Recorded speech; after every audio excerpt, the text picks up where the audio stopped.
Good Monday afternoon to you. Roger Hill of Weathering Heights. This is the VELCO Weather Hazards Outlook. This weather video will be driven by 802cars.com, representing 802 Toyota, Twin Cities Subaru, and 802 Honda. They're all located off of X7 on Interstate 89. Big picture right now, kind of a different myriad of different systems here. This is colder air that's dropping south out of Canada.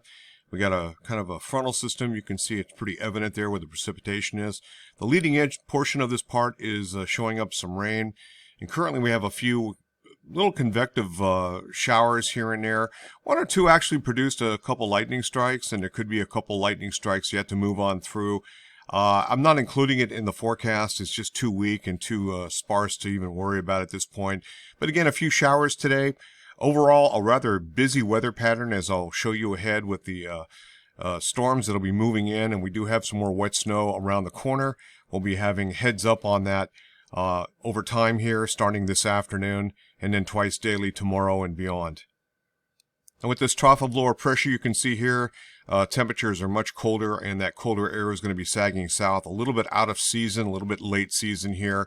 We still have the warmer air in place, and we're looking at a pretty warm day, but then our temperatures are going to basically bottom out in the mid to late part of the week, and then the temperatures do rebound and turn a lot more moderation by the time we hit this coming weekend. Looking at the European incrementals, what we can see here is state of Vermont, and this is valid at 11 o'clock this morning. We start to see a little bit of scattered rain shower activity. Nothing really major here. It's going to move on through. Again, there could be a couple lightning strikes. I think most of that's going to remain west of Vermont, maybe across the northern tier regions it's possible. This rain shower activity then begins to dry up as we head into the night.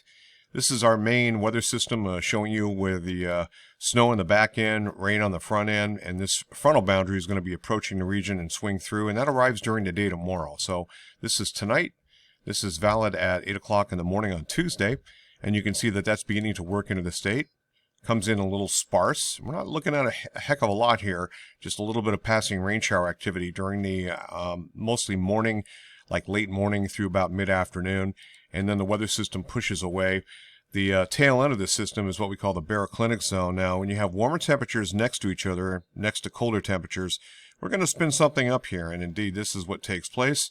Again, this colder air mass is illustrated in blue, shows the 850 hectopascal layer temperatures aloft, and you can see that it's rather cold, below 0 degree isotherm. So looking at an area of low pressure to spin up here, and there she blows right there. And this area of low pressure is going to dynamically intensify as it works into the Canadian Maritimes. As it does, it'll be increasing the pressure gradient. So we have some snow that moves into the state of Vermont starting Tuesday after midnight into the early morning hours on Wednesday.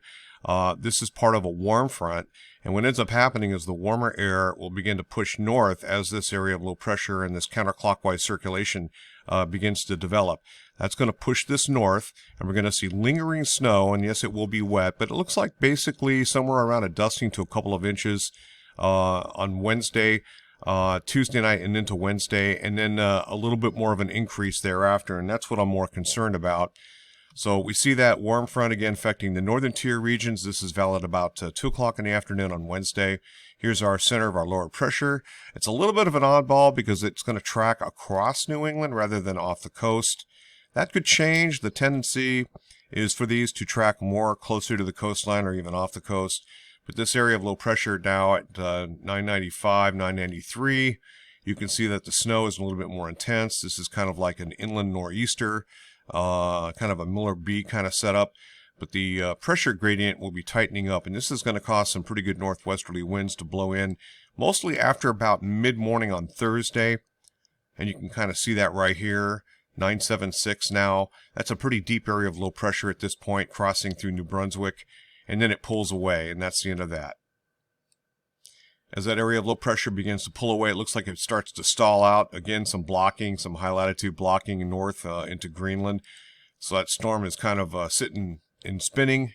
Its a broader circulation will continue another flare up, it looks like, on Friday afternoon. Very short-lived, a little bit more on the better mixing kind of variety. And we should have some sunshine mixing in as well, with clouds across mainly northern areas. And then finally, a very weak ridge of higher pressure will move in. basically affecting us on Friday as well as into the day on Saturday, with Saturday looking like the best day. And then now we're beyond the period, or we're going to be beyond the period as this area of low pressure then pushes in. It looks like it's going to be taking a track that'll take it right across Vermont once again, and on its northern periphery and its northwestern periphery, we could see a little bit of wet snow mixing in. This is going to be after the period. We're talking basically on Sunday night, and into the day on Monday. Comparing notes with the GFS ensemble, you can see the main event here. This is valid on Wednesday into Wednesday night.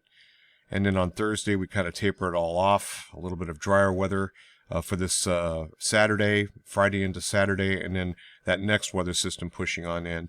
The total QPF looks like this.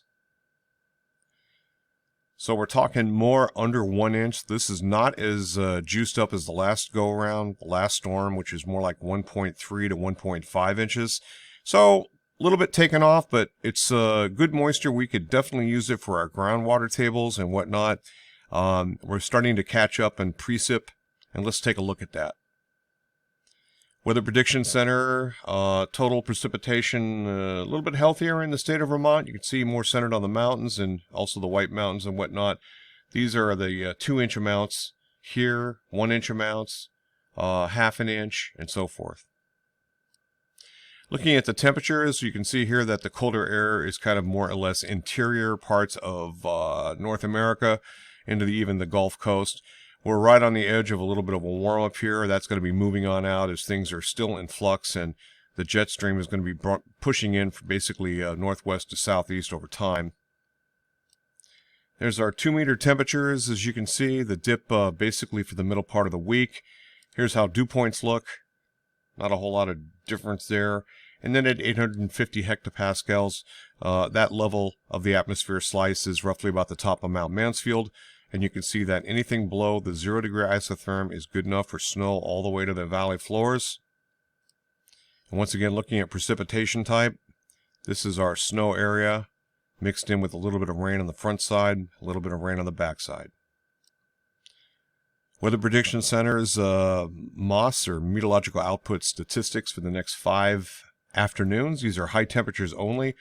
This is neutral, running a little bit below normal, not as cold as what we're seeing in the interior sections of the country, and here's above normal temperatures. But about 3 days later, the change looks like this. Neutral goes to the north and the east up in the Canadian Maritime province, and then we're looking at about 3 to almost 6 degrees below normal. So not seriously cold, but yes, on the chilly side. This is valid Tuesday, tomorrow afternoon, and we'll see the progression of total snow. This is about 10 to 1 snow to liquid ratio. And so this is the first bit of business that works in tomorrow night after midnight. So we're talking the early morning hours on Wednesday. Continuing on Wednesday, kind of a streak right here. So we have basically a dusting to a couple of inches valid through about Wednesday morning. And then this picks up a little bit with the second more important slot that really does affect us during the day on, especially Wednesday afternoon. Wednesday night is really the bulk of which, and then we get into Thursday, and that will start to taper off a little bit. But you can see some of the numbers here. These may be just a little bit exaggerated, but still, it's going to be the northern tier, the northern one half of the state that's going to be most affected by this. And again, we'll have to watch out for some wet snow loading. The last half of the storm, by the way, is cold enough that it looks like just plain old kind of standard snow. So in terms of medium dendritic, or the amount of water in the snow, it looks to be backed off a little bit of a colder level, a little bit of a drier level. So something to consider with the storm system. We'll be watching more of this as we get closer in times, and with numerous heads up expected. Roger Hill, Wuthering Heights, thanks for watching.